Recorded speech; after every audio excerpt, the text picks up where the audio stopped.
NASA ने अपना ही सबसे बड़ा मास्टर प्लान तोड़ दिया है। पिछले 10 सालों से उनका गोल बिल्कुल सिंपल था, चांद के इर्द गिर्द एक बड़ा ऑर्बिटिंग स्पेस स्टेशन बनाना, एक फ्लोटिंग गेटवे। लाखों घंटे लग गए, बिलियंस ऑफ डॉलर्स खर्च हो गए, लेकिन स्पेस को हमारे प्लान से कोई फर्क नहीं पड़ता। एक सीक्रेट फॉरेंसिक ऑडिट ने एक बहुत कड़वा सच सामने ला दिया है।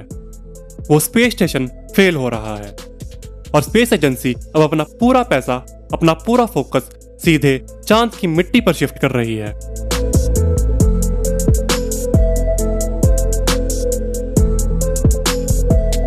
आखिर नासा अचानक एक ऐसा स्पेस स्टेशन क्यों छोड़ रहा है जिसके पीछे उन्होंने अपनी जिंदगी के 10 साल लगा दिए? क्योंकि उसका मेटल अर्थ छोड़ने से पहले ही फैक्ट्री में डिग्रेड हो रहा है और उन मॉड्यूल्स के भारी वजन ने पूरी टाइमलाइन को तोड़ कर रख दिया है। तो अब वो $10 बिलियन कहां जा रहे हैं? उन्हें रिडायरेक्ट किया जा रहा है एक नई फेज 1 डिप्लॉयमेंट स्ट्रेटजी में। ऑर्बिट में सेफली फ्लोट करने के बजाय नासा 25 रॉकेट्स और 21 ऑटोमेटेड लैंडर्स सीधे सबसे खतरनाक जगह पर लैंड करा रहा है, द लूनर साउथ पोल। लेकिन इससे एक सबसे बड़ा एग्जिस्टेंशियल सवाल उठता है, बिना किसी स्पेस स्टेशन की सेफ्टी और बैकअप के ये नई मशीन्स उन गहरे बर्फीले क्रेटर्स में जिंदा कैसे रहेंगी? इसका जवाब उन मशीन्स में छुपा है जो चलती नहीं बल्कि जंप करती हैं, और ऐसी मशीन्स जो धूप से नहीं बल्कि एक धड़कते हुए न्यूक्लियर हार्ट से चलती हैं।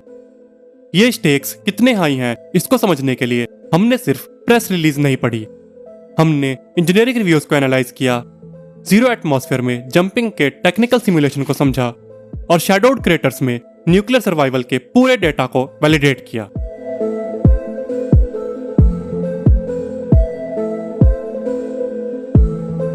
आप एक 10 साल पुराने $multi-billion ब्लूप्रिंट को ऐसे ही कचरे में नहीं फेंक देते। तो इंजीनियर्स को स्टेशन के कोर में आखिर ऐसा क्या मिला जिसने उन्हें इतना डरा दिया कि उन्होंने प्लान को ही कैंसिल कर दिया?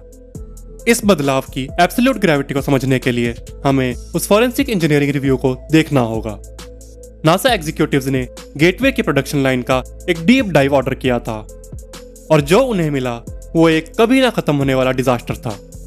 स्पेस स्टेशन के 2 सबसे जरूरी हिस्से जो इंजन्स को पावर देते हैं और जो एस्ट्रोनॉट्स को जिंदा रखते हैं वो शेड्यूल से बहुत पीछे थे। मेन कल्प्रिट कोरोजन यानी जंग, वो स्पेशल मेटल जो इंसानों को स्पेस रेडिएशन से बचाने के लिए बनाया गया था, वो फैक्ट्री फ्लोर पर ही जंग खाने लगा था। इंजीनियर्स एक डिफेंसिव लूप में फंस गए। पैचिंग करना, रिपेयर करना और हर फिक्स ने मॉड्यूल के वजन को बढ़ा दिया। हर एक्स्ट्रा किलो ने लॉन्च की मैथमेटिक्स को और ज्यादा कॉम्प्लेक्स कर दिया। ऑडिट खत्म होने तक मैथ बिल्कुल क्लियर था, यह स्पेस स्टेशन 2030 से पहले किसी भी हाल में रेडी नहीं हो सकता था। स्पेस एक्सप्लोरेशन पॉलिटिशियंस के वादों के आगे नहीं झुकता। फिजिक्स एब्सोल्यूट है। एक मॉडर्न मल्टी-टन लूनर लैंडर को एक भारी डिलेड स्पेस स्टेशन से डॉक करवाना फ्यूल मार्जिन्स के लिए एक ट्रैप था। इसलिए नासा ने स्कॉच्ड अर्थ स्ट्रेटजी अपनाई। उन्होंने $10 बिलियन उठाए, ऑर्बिटल स्पेस स्टेशन की इल्यूजन को साइड किया और फेज 1 शुरू कर दिया। आज से 2028 तक वो हैवी लिफ्ट रॉकेट्स एक अनप्रेसिडेंटेड बाढ़ ले आएंगे। हर एक माइक्रोटन हार्डवेयर ऑर्बिट को बाईपास करके सीधे चांद की एयरलेस जानलेवा मिट्टी पर लैंड करेगा।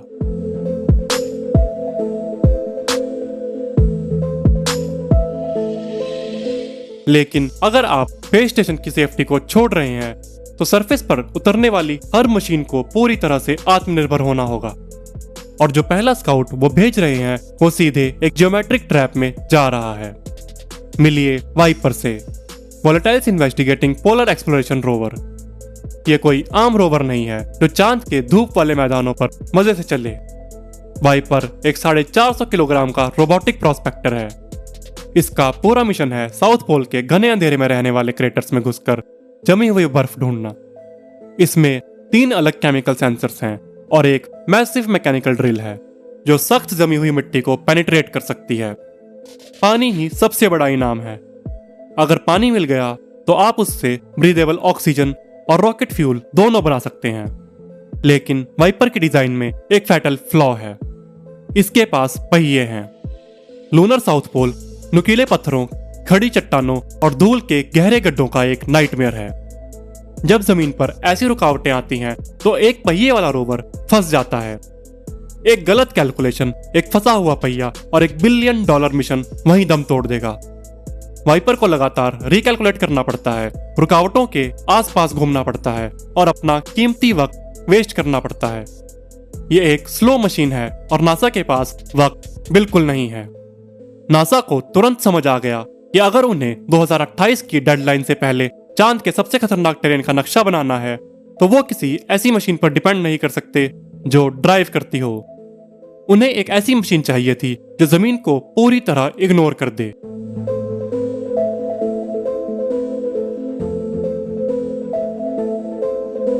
आप एक ऐसे क्रेटर को सेफली एक्सप्लोर कैसे कर सकते हैं जो ड्राइव करने के लिए बहुत गहरा हो, और वो भी उस प्लेनेट पर जहां हेलीकॉप्टर उड़ाने के लिए रत्ती भर भी हवा ना हो।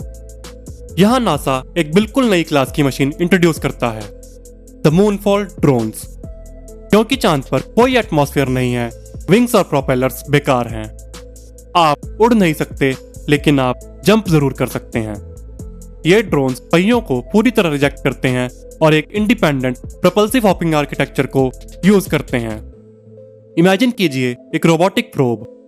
वो अपना लॉन्च सीक्वेंस शुरू करता है, अपने मेन इंजन से ब्लाइंडिंग व्हाइट थ्रस्ट निकालता है और धूल भरी जमीन से पूरा 1 किलोमीटर ऊपर हवा में उछल जाता है। वो क्रेटर के नुकीले और खतरनाक किनारों के ऊपर से आर्क बनाता है, ग्राउंड पेनिट्रेटिंग रडार और कैमरा से उस जमीन का डेटा स्कैन करता है जहां एक आम रोवर कभी पहुंच ही नहीं सकता। ये पूरा एक्शन बेहद वायलेंट और खतरनाक है। इंजन स्टार्ट होने से लेकर टचडाउन तक हर जंप सिर्फ 150 सेकंड की होती है। लेकिन बिना हवा वाले प्लेनेट पर सेफली लैंड करना एक ब्रूटल फिजिक्स प्रॉब्लम है। वहां फ्रिक्शन या ड्रैग नहीं है जो मशीन की स्पीड कम कर सके। अगर ड्रोन सिर्फ नीचे गिरता है तो उसके टुकड़े टुकड़े हो जाएंगे। जिंदा रहने के लिए ड्रोन के इंटरनल कंप्यूटर्स को ऑटोमेटेड गाइडेंस लूप्स चलाने पड़ते हैं। उसे हर मिलीसेकंड अपने इंजन थ्रस्ट को रिकैलकुलेट करना पड़ता है। ग्रेविटी को काउंटर करने के लिए उसे एक एग्जैक्ट माइक्रोसेकंड पर अपने इंजन्स दोबारा फायर करने होते हैं, ताकि जब उसके मेटालिक पैर चांद की मिट्टी को छुएं तो उसकी हॉरिजॉन्टल और वर्टिकल स्पीड बिल्कुल 0 हो। इन 150 सेकंड की लगातार जंप्स को एक साथ जोड़कर एक सिंगल मूनफॉल ड्रोन सोलर सिस्टम के सबसे खतरनाक टेरेन का 50 किलोमीटर हिस्सा इजीली कवर कर सकता है। जो काम व्हील्ड रोवर्स को महीनों में करना पड़ता है, यह ड्रोन कुछ घंटों में कर देता है।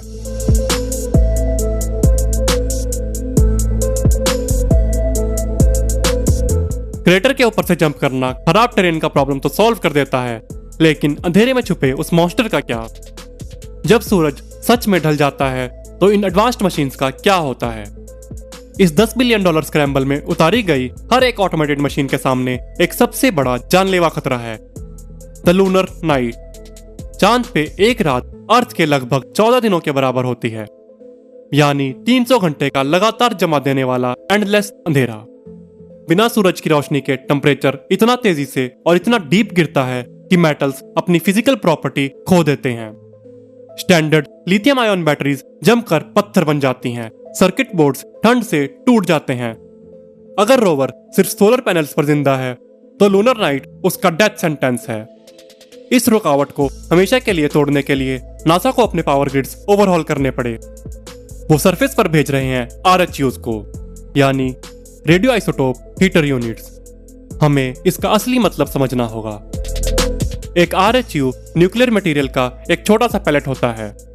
ये डायरेक्ट इलेक्ट्रिसिटी नहीं बनाता, ये प्योर ना रुकने वाली गर्मी प्रोड्यूस करता है। इमेजिन कीजिए एक नाजुक से ग्लास ग्रीन हाउस को उठाकर एक जानलेवा पिच ब्लैक आर्कटिक ब्लिजर्ड के बीचों बीच रख दिया जाए। वो ग्रीन हाउस ठंड की वजह से टूट जाएगा, लेकिन उस ग्रीन हाउस के अंदर अगर आप एक छोटा सा हमेशा जलने वाला थर्मोडायनेमिक हीटर रख देते हैं तो बाहर का शीशा चाहे 50 फीट मोटी बर्फ में दब जाए, लेकिन ग्रीन हाउस के अंदर का माहौल परफेक्टली गर्म रहता है। नासा अपने ड्रोन्स और रोवर्स के साथ एग्जैक्टली यही कर रहा है। वो स्पेसक्राफ्ट के हार्ट में एक हमेशा जलने वाला न्यूक्लियर एम्बर दबा रहे हैं। इन न्यूक्लियर हार्ट्स को चांद पर टेस्ट करना जिंदा रहने की सबसे पहली शर्त है। यही एक अकेला तरीका है जिससे ये मशीन्स 354 घंटों के फ्रीज को झेल सकती हैं, अगली सुबह दोबारा उठ सकती हैं और स्पेस की इस रेस में आगे बढ़ सकती हैं।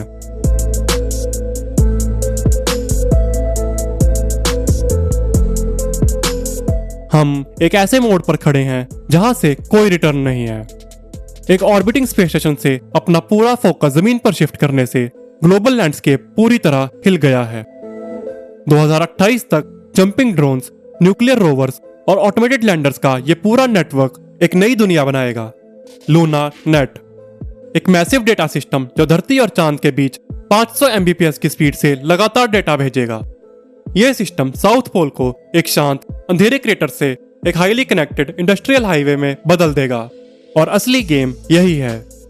जो भी अगले 2 सालों में इन फिजिकल नोड्स और डेटा लिंक्स को कंट्रोल करेगा, वो आने वाले 50 सालों तक डीप स्पेस पर राज करेगा। नासा को रियलिटी और फिजिक्स फेस करनी पड़ी। उन्होंने एक्चुअल जमीन हासिल करने के लिए एक स्पेस स्टेशन का सैक्रिफाइस कर दिया। लेकिन इस पूरे मूव से एक और बड़ा गहरा इशू खड़ा होता है। एक गवर्नमेंट कंट्रोल्ड स्पेस स्टेशन को कैंसिल करके क्या नासा चांद की पावर और सॉवरेनिटी उन प्राइवेट कॉर्पोरेट कॉन्ट्रैक्टर्स के हाथ में तो नहीं दे रहा जो इन लैंडर्स को बना रहे हैं? यही वो सवाल है जिसे हम अपनी नेक्स्ट वीडियो में डाइसेक्ट करेंगे। तब तक के लिए stay analytical and stay curious.